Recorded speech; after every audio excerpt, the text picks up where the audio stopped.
We are tonight's entertainment. You can't handle the truth. The fire rises. Pizza time. You're a wizard, Harry. So it begins. You know how much I sacrifice? You think that's air you're breathing? Groovy. I don't have friends. I got family. We are Sex People!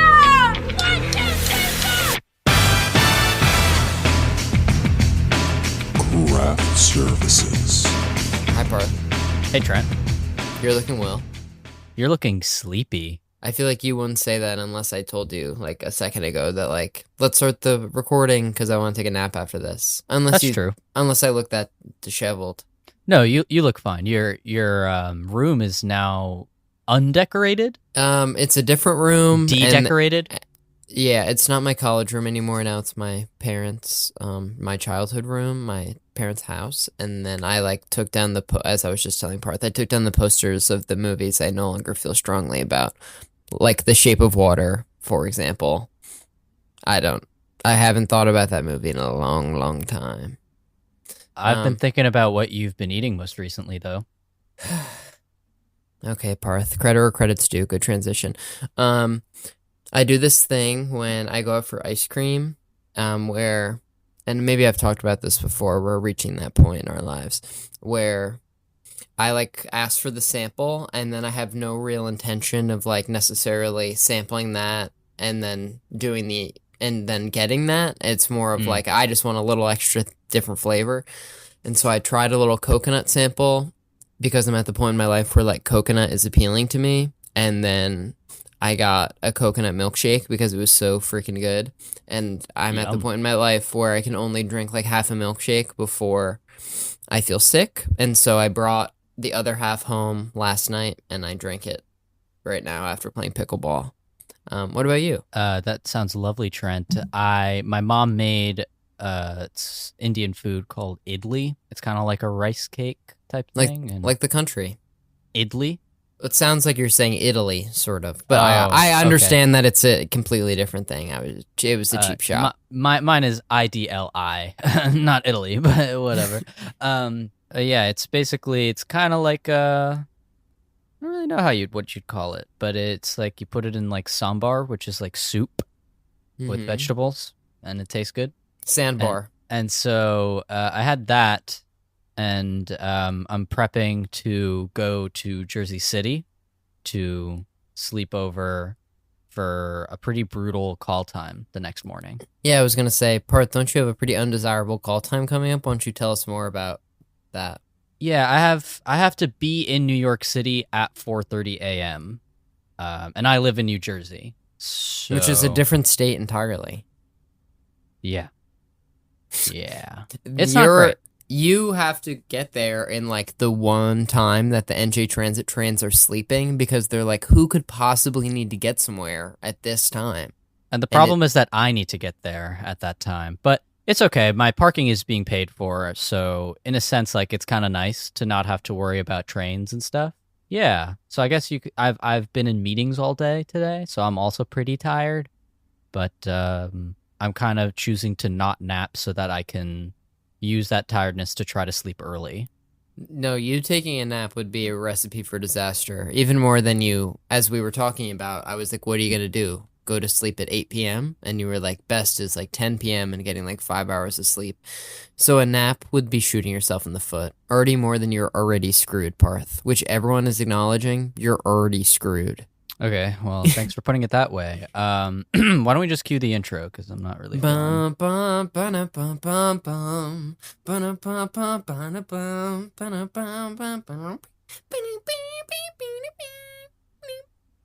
I might as well just not put the actual audio in.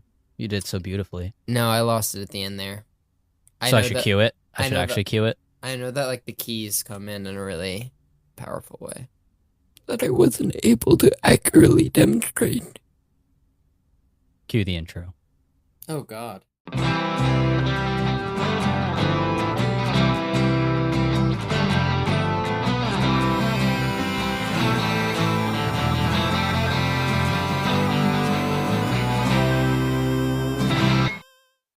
Welcome back, guys. That's it. Welcome back to Craft Services, where we talk about the movies. Each week we talk about a film and hopefully have a crew member of that film to talk with us about their experience working on the picture. This week, I think this is the first part of our discussion with director of photography on Late Night with the Devil, Matthew Temple. One could say that, is and that if right? one were to say that, they would be correct. We talked with Cinematographer, Late Night with the Devil, a movie I really liked that I caught in theaters. Did you see it in theaters? I caught it. I caught it, bro. Okay. Yeah, I just a acted really, like I was catching a ball because I caught it. really fun movie. Super glad that we got to talk with the DP because I think it's got a pretty unique look, which we get into. Yeah, is there any stuff I should say about Matthew Temple other than that he was a really nice, gracious guest and we're really happy he took time out of his day to talk to two bozos? As much as I would like to summarize him talking to his two bozos, I think the best person to just communicate this information would be Matthew Temple himself over the course of the first part of this interview. So I say let's give it up for him. Let's cue the interview. Yeah.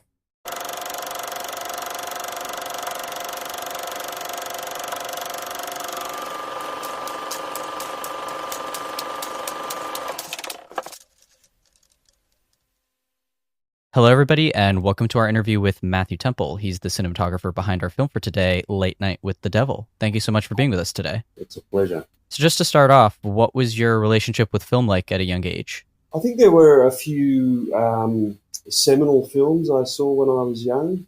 One of those was an Australian film called Mad Max.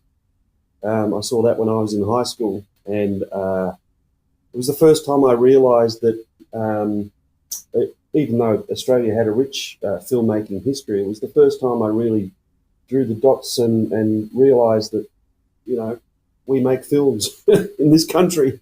So that kind of stuck with me for a long time, but I didn't actually get into film and television until a few years after that, when I started work at the Australian National Broadcaster. So you said your start was in broadcast, is that right? And so how'd you go from there? When did you sort of realize you wanted to go onto set, or just find yourself on set, and maybe realize that was what you wanted to do? I did a work experience a few days at ABC television, and as soon as I walked through those doors and saw the bright lights in the studio and the people all going about their jobs, I knew that was where I wanted to be. I'd also done some work experience in a advertising agency, and of those two things, I kind of knew I was destined for something visual, but of those two things, it was walking into the television studio that really grabbed me. And I spent a few years working in a TV studio as a camera operator initially. I then went and worked on a drama set, and I had a second epiphany when I walked through the doors of the studio on a drama set. I was like, whoa, now this really is where I want to be. And I have spent the rest of my working life in that area. I just loved the camaraderie, the family sort of feel of the set, and the constant creativity and focus of everybody on that team towards one goal. That's always inspired me and continues to inspire me. Great. And could you talk about your first experience DPing a film, your first feature film that you've DP'd, and what that experience was like? Well, I can tell you about that because that was Late Night with the Devil. Oh, wow. Really? That's my first feature film. Yeah. I've done another feature since then, but that was the first. I worked on a few feature films when I was a camera operator and Steadicam operator, which I did for a number of years. And they were sort of big blockbuster type things, and I came in and did some second unit stuff and second unit operating and Steadicam operating, to be clear. And I didn't really enjoy the experience so much, but working on Late Night with the Devil was very much more the kind of experience that I love, because it was a smaller project, more of a family. It really spoke to all my desires, to be creative in a comfortable space, I suppose, with people that I know and love.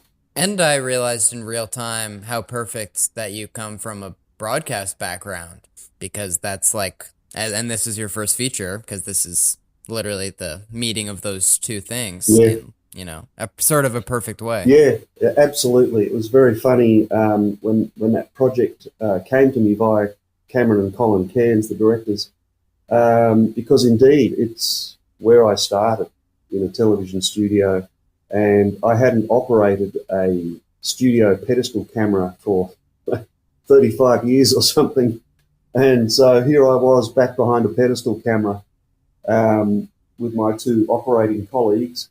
And all those years ago, I was always really interested in the lighting directors' work in the studios. And I used to watch them move the lights around and choose specific lights for specific purposes. And all of that stuff has been sitting in my feeble memory all these years. So when I actually came to shoot Late Night, as I say, I was back on a pedestal camera, still not a good operator on a pedestal camera, as I was back then.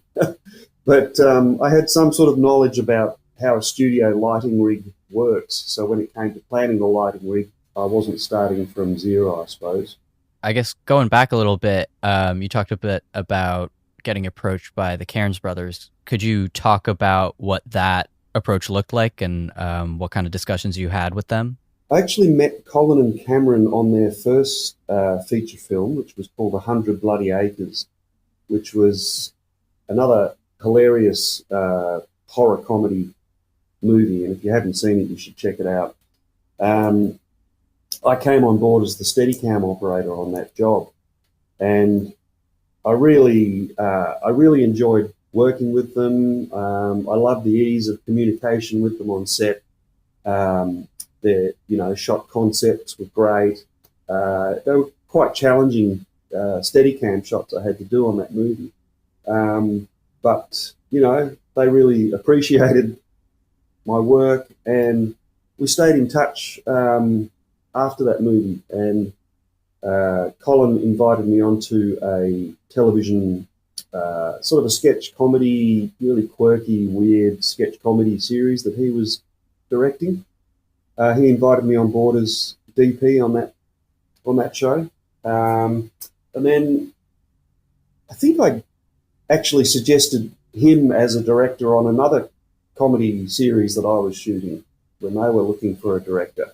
So we kind of had this quid pro quo going on, I suppose.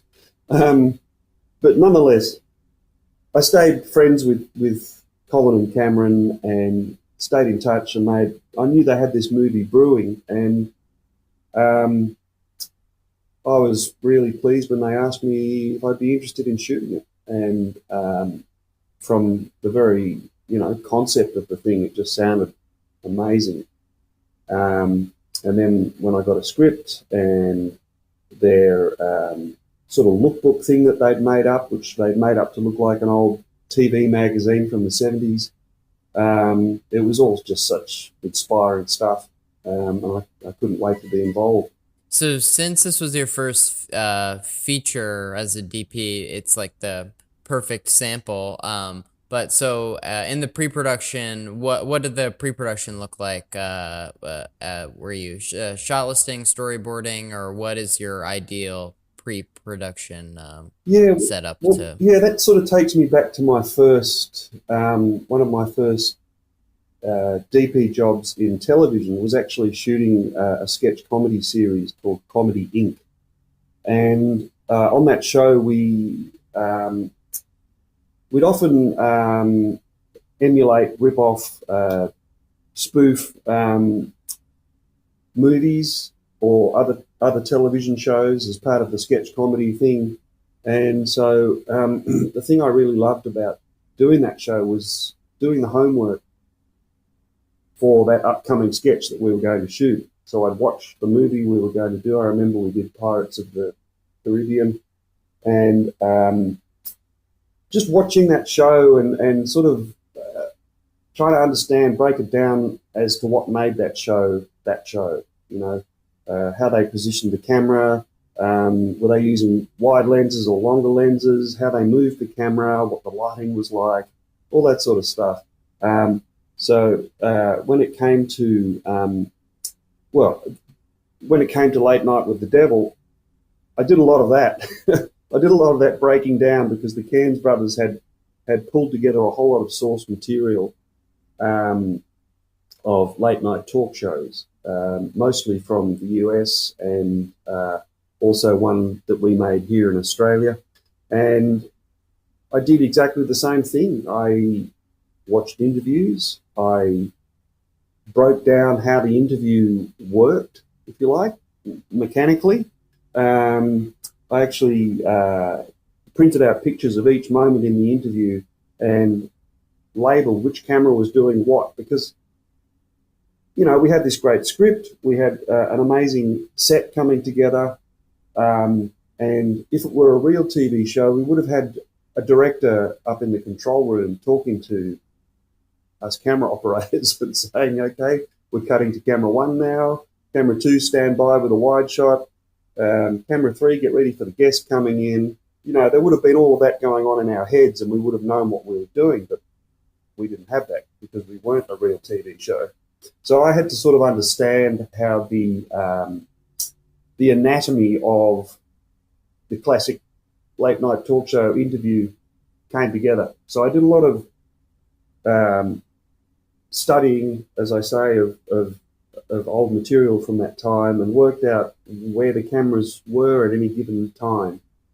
So that was one of the things I did. Another thing I did in my pre-production was study camera operating of the television camera operators, because that is quite individual as well. So in an effort to make everything feel as real as possible and as of the time as possible, I wanted to make sure that we had all the nuances there, you know, like choosing the camera and the lenses, choosing to put the cameras on pedestals and for the operators to do their own focus and zooms and, you know, trucking of the cameras.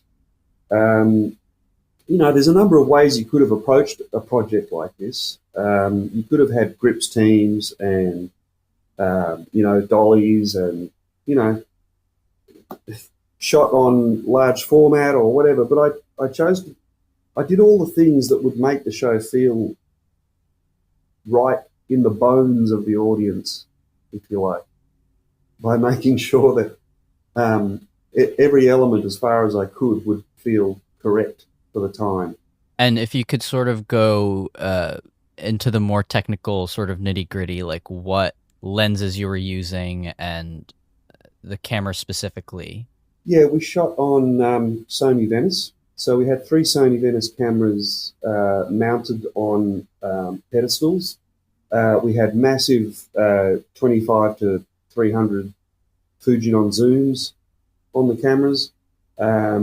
We had the actual, you know, studio camera zoom demands on the panhandles and the focus module on the side of the camera. We operated off screens, you know, mounted in front of our faces. So it was all rigged up exactly in the physical sense of a studio camera, but just not using studio cameras. So we didn't have any, you know, a real studio camera probably would have had a auto cue on the front. We didn't have any of that because, you know, we were working with actors who remembered their lines and so on. But for all intents and purposes, the cameras were studio cameras. And then when we did the handheld stuff in the ad breaks, I think we had Ongino zooms, and we just shot with 2 cameras at that point. So they were, obviously set up for handheld with a pistol grip. And again, we did our own focus and zooms as if we were documentary camera operators. So I feel like you commented on this a little bit before, but when you're shooting something that's trying to replicate a broadcast, I'm sure at many times you're faced with, do we choose to do the realist version of this, or do we do a slightly heightened but slightly unreal version of this? And if you could just speak on sort of the compromise of trying to do that in a movie like this. Yeah, that's interesting. I think on any project, certainly any project I've worked on, there are always boundaries to what you can do.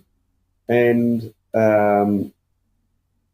speaking to that question particularly, with the documentary stuff, we want it to be as freewheeling as possible as camera operators, but at the same time, we had to work a certain dramatic element, I guess. So shooting with two cameras, although, perhaps slightly unrealistic in the circumstances, gave us all the dramatic beats that we needed in a short space of time, and allowed the actors to, perform without having to do a number of takes. They could kind of get it in one or whatever. But the boundaries on doing the documentary stuff were things like we didn't have a studio audience every day of the shoot.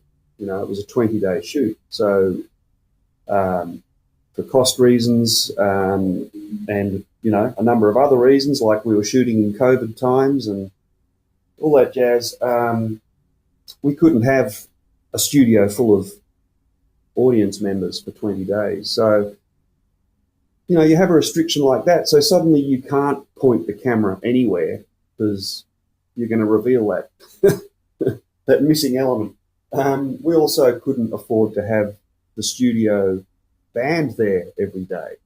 We had them there quite a number of days, but we couldn't have them all the time. So there was another restriction, so you couldn't just wave the documentary camera anywhere you wanted. So that those kind of things sort of push you in a certain direction, I suppose, when you're covering something.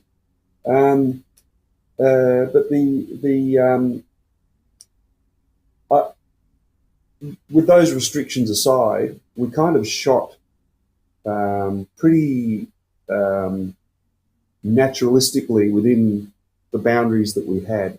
I didn't usually change the lighting setup. Like if the actors walked behind the set, then we went behind the set, and if they walked around the studio floor, we did, and we sort of.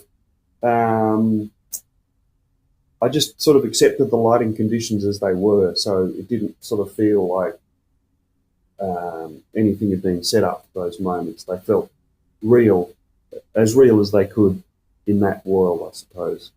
So talking about, I was going to bring up the 20-day schedule, and you're sort of speaking to, like, because of budgetary constraints, you sort of have to block shoot or, like, work around that. Were you, like, was the documentary stuff happening, like, all at the same time as the, like, was there, like, an order, I guess, to how you were shooting, like, the TV sections versus the documentary sections, or was it all just sort of madness and, like, as required by, like, scheduling?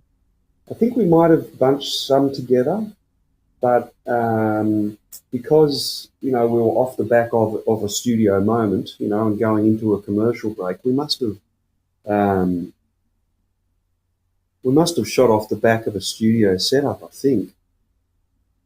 Yeah, I can't remember. That makes logical sense to me that we did that, but to be honest, I can't remember exactly. Well, you talked about, obviously you're shooting the live portion, like a live show, and then you're shooting the behind the scenes, the black and white stuff. And are you shooting that like you're a like real documentary crew, or are you treating that like you're just like a floating camera of like a person that isn't actually being held by like a real person or whatever? Yeah, I know what you mean. We were a French documentary crew, to be specific. Mm. And there's actually a little flash of one of my camera operators, Alex, and she was dressed as a French documentarian. And you see her running from the studio at one of the, particularly crazy moments in the movie. And yes, they dressed her up in period French clothing, and she had a film camera on her shoulder.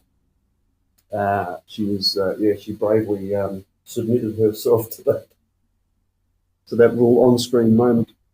So do you say that you were like verite in jest, or do you say like within the eyes of the film, like there's like a French film crew there documenting like the show? Yeah, there was that was the plan, that there was a French documentary crew. I think there's a slate that comes in the first bit of documentary footage, which I think, we wrote French lettering on it, and we got some advice on the proper language for a French slate. And I think too, in one of the interviews with is it Darbo? The character who's doing the ritualistic stuff. I think the interviewer was French as well.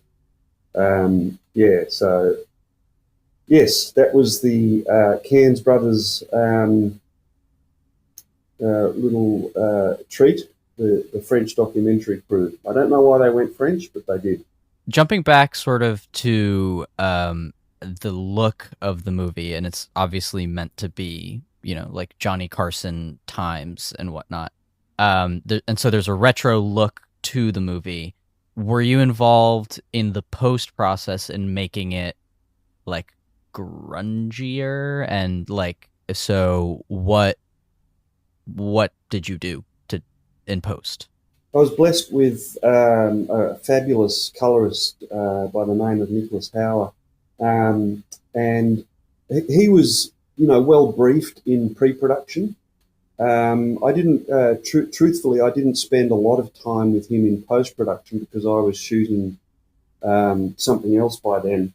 So I'd pop in from time to time and see him and the Cairns Brothers in the colorist suite, and we'd talk about which way they were heading with it, and I might suggest a thing or two, but basically Nicholas himself did a really deep dive into what made the videotape look of that time.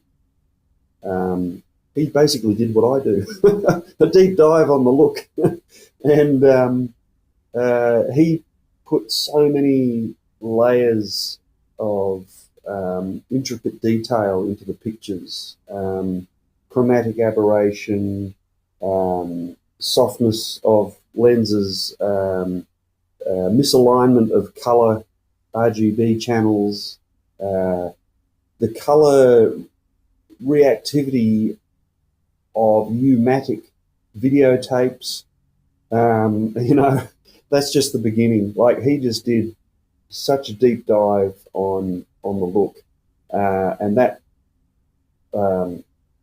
layering of looks is what really gives that sort of grunge feel that you talk about of the video channels. We were very lucky to have him.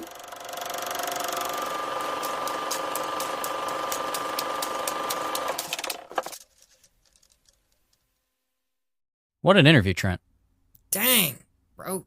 Dang! Dang, bro. That interview was awesome, man. I enjoyed that. Yeah, me too. Thank you so much to Matthew Temple for coming on and discussing your work on Late Night with the Devil.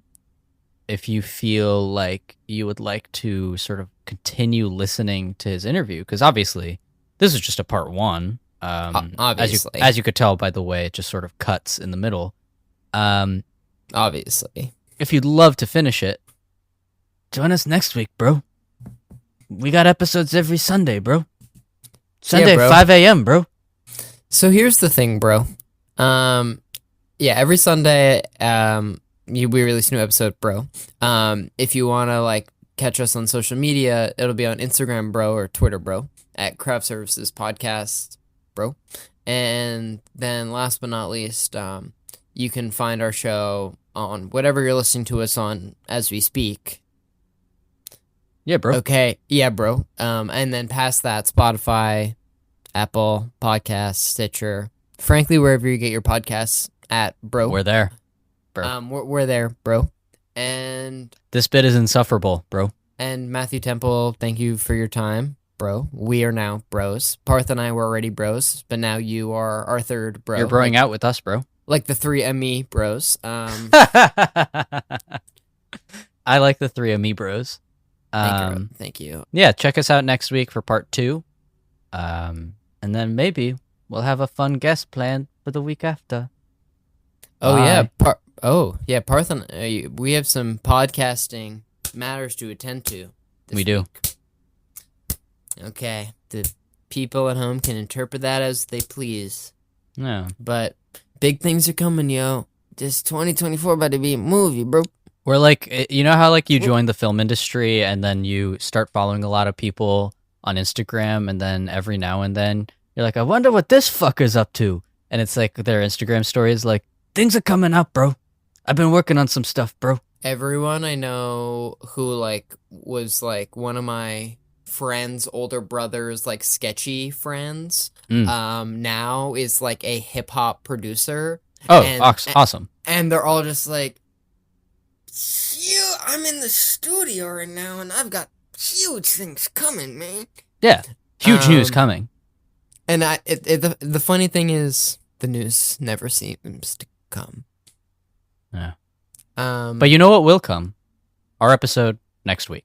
With Matthew Temple. Bye, guys. Bye.